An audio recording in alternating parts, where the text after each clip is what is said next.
আপনাকে মনে রাখতে হবে, ক্ষমতায় বসার পদ্ধতি, প্রক্রিয়া, পন্থা গোটা দুনিয়াতে ভিন্ন হয় না, এক হয়, কিন্তু উদ্দেশ্য এক হয় না, উদ্দেশ্য ভিন্ন হয়। বুঝতে পারছি?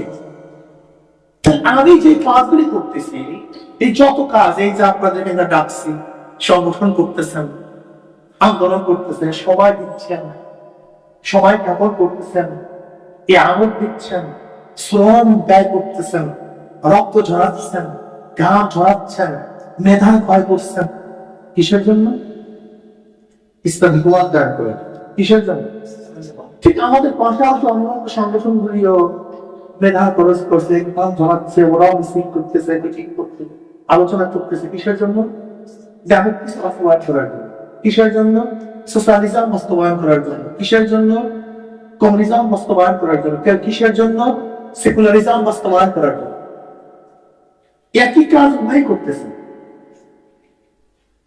ওরাও শ্রম দেয়, আপনার শ্রম দেন, ওরাও ঘাম ঝরায়, আপনার ঘাম ঝরায়, আপনার সেমিনার করতেছেন, ওরা সেমিনার করে না, আপনি লিখতেছেন, ওরা কি লিখে না, আপনার বক্তব্য দেন, ওরা বক্তব্য দেয় না, আপনি মিছিল করেন, মিছিল করে না, আপনি সংগ্রাম করে রক্ত ঝরান, ওরা কি রক্ত ঝরায় না? তো সবাইকে সমান। কিন্তু আপনি পদে পদে শ্রম হবে, ওদের পদে পদে গুণা হবে কারণে কি করতে হবে দেখে উদ্দেশ্য।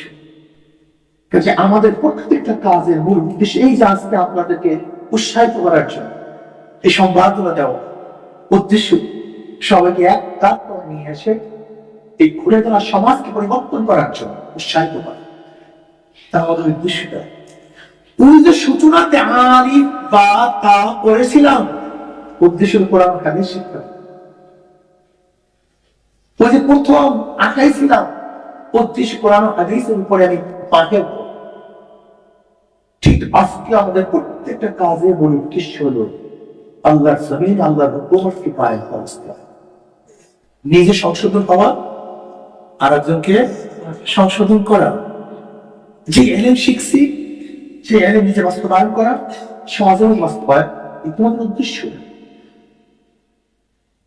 এখন কেউ যদি মনে করেন হুজুর এইটাই পন্থা, আমরা আমাদের গবেষণায় দেখছি পন্থা পদ্ধতির যুগে যুগ পরিবর্তন, অফায়ের পদে এক থাকে। আগে আরবে যাওয়ার পদ্ধতি এক রকমের ছিল, এখন আগে খাওয়ার পদ্ধতি এক ধরনের ছিল, এখন আগে আলোর পদ্ধতি এক ধরনের ছিল, এখন এখন রাস্তা চলার পদ্ধতি আগে এক ধরনের ছিল, এখন অসায়ের কোনো দুনিয়াতে এক থাকে, অসায়ের পরিবর্তনশীল। অসায়ের গোটা দুনিয়াতে কখনোই এক থাকবে না। এখন যেভাবে যুদ্ধ চলতেছে, জানি না আর 100 বছর পরে বা 500 বছর পরে বা 1000 বছর পরে চলে যাবে, এটা হাজারো জানি না। আমরা আগে যে যুদ্ধ করছিলাম এর সাথে মিলবেই না। হয়তো তখন হবে কি, প্রত্যেকের রুমে বসে শুধু বাটন টিপবে, ওদিকে সব কিছু ধ্বংস হয়ে যাবে। আরো কি হয় না জানি না। তখন কি আপনি সেখানে যুদ্ধ বলবেন না, হার বলবেন না, লড়াই বলবেন না, সংগ্রাম বলবেন না? যাই হোক, আমি আপনাদের অনুরোধ করি, ছাত্র বাবার জনাব মুহাম্মদ রাসূলুল্লাহ সাল্লাল্লাহু আলাইহি ওয়াসাল্লাম ঘুরে দেওয়া সমাজকে পরিবর্তন করার জন্য রক্ত দিয়েছেন, ইজ্জাত করেছেন। শিয়াবে আবু তালেবের মধ্যে 3 বছর অবরুদ্ধ অবস্থায় ছিলেন। জনাব মুহাম্মদ রাসূলুল্লাহ সাল্লাল্লাহু আলাইহি ওয়াসাল্লাম এই হুকুমত রক্ষা করার জন্য, বাস্তবায়ন করার জন্য পেটের মধ্যে পাথর বেঁধেছেন, অনেক নির্যাতন সহ্য করেছেন, গালি, অপদস্থ, অপমান, এমন কোন নির্যাতন নাই যা আমার নবী সহ্য করেন নাই। অথচ ওয়ারাসাতুল আম্বিয়া, সেই নবীর ওয়ারিস দাবি করি, আজকে একটু গালিও সহ্য করি, আজকে একটু রক্ত ঝরাতে চাই না, আমও ছড়াতে চাই না। অথচ আমি মনে করি আমি সবচেয়ে বড় নবীর ওয়ারিস। আমি ভুল করতেছি। আমি নবী আলাইহিস সালাতু ওয়াস সালামের ওয়ারিস দাবি করব, কিন্তু শরীরে ঢাল ঝরবে না, রক্ত ঝরবে না, জীবন যাবে না, এটা হতে পারে। এই জন্য আসুন, আমি আমার ছাত্র বন্ধুদেরকে বলবো, ত্যাগ করেছে, আমরা তো বগি নই। আপনাদের মধ্যে হাজারো মেধা আছে, যারা অনেক অনেক ডিগ্রি অর্জন করতে পারতেন, এস করতে পারতেন, হিস করতে পারতেন, সচিব হতে পারতেন, প্রধান বিচারপতি হতে পারতেন, প্রোডাকশন না করে দিতে পারতেন, কিন্তু সবকিছু ত্যাগ করছে দিনের জন্য। আসো বাকি জিন্দিগি আমরা ত্যাগ করি দিনের জন্য, মানুষ ইসলামের পথে নিয়ে আসার জন্য ত্যাগ করছে। আল্লাহ জমিন আল্লাহর হুকুমতকে কারে করে জন্য ত্যাগ করি। আজকে আমাদের দেশে ডেমোক্রেসি চলবে, সোশ্যালিজম চলবে, কমিউনিজম চলবে, আর নবীর আদর্শ আজকে দুর্বল হবে, বাস্তবায়ন হবে না। নবীর অহিংসা জানতে থাকবে, সহ্য করা যায় না। আপনারাই বাস্তব।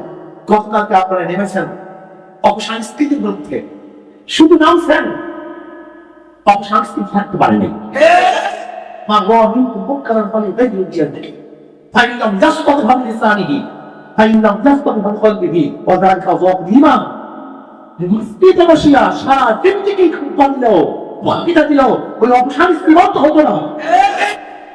শুধু ঘরের থেকে নামছেন, অপসংস্কৃতি বন্ধ হয়ে গেছে।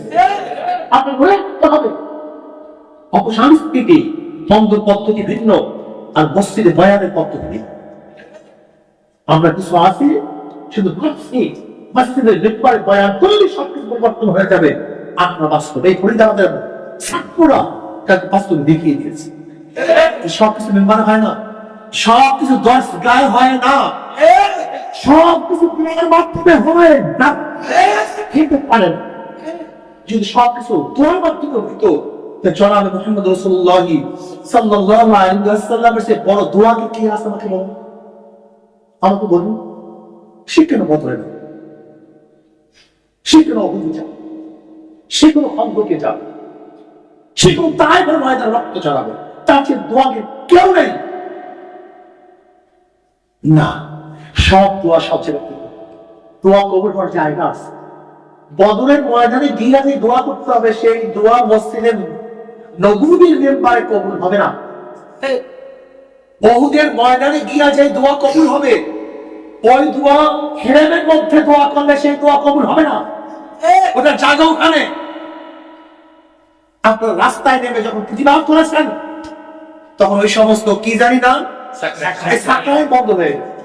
ওই সাকরাইন বন্ধ করার জন্য হাজারো দিন যদি মোনাজাত আল্লাহ বন্ধ করে দাও, আল্লাহ বন্ধ করে দাও, বাড়তেই থাকবে, বন্ধ হবে জায়গা নাই। তো সাকরাইন বন্ধ করার তোমার জায়গা ওই মসজিদের মেম্বার নয়, সাকরাইন বন্ধ করার জায়গা হলো রোডের মধ্যে হুঙ্কার দেওয়া। ওর নাম হলে সাকরাইন বন্ধ করার জন্য অপসংস্কৃতির বুদ্ধি রাস্তায় ইসলামের বুদ্ধি যে কাজ চলতেছে তার বিরুদ্ধে রাস্তায় নামতে হবে। আজকে শিক্ষার নামে বাংলাদেশে যে কাজ চলতেছে, দোয়া করলে হবে না।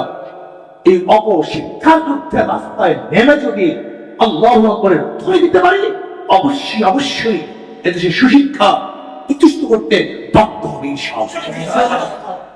এসব দোয়ার জায়গা থাকে, বুঝেন না কেন? সব জায়গায় সব দোয়া হয় না। ইনশাআল্লাহ আসুন আগামীতে ইসলাম হুকুমত কায়েম করার জন্য যখন রাস্তায় নেমে স্লোগান দেবো, ইসলাম হুকুমত ইনশাআল্লাহ। আসুন এই ছাত্র বন্ধুদেরকে বলবো, নবী হাদিস সাল্লাল্লাহু আলাইহি ওয়াসাল্লাম 23 বছরের জিন্দেগির উপর আমল করেন, 23 বছরের জিন্দেগির উপর আমল করেন।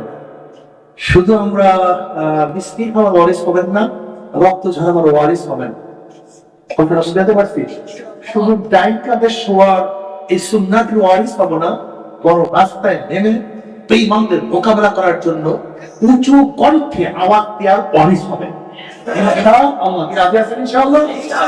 আমাকে এবং আমাদের সবাইকে যেন নবীর 23 বছরের জিন্দেগির ওয়ারিস হওয়ার তৌফিক দান করেন।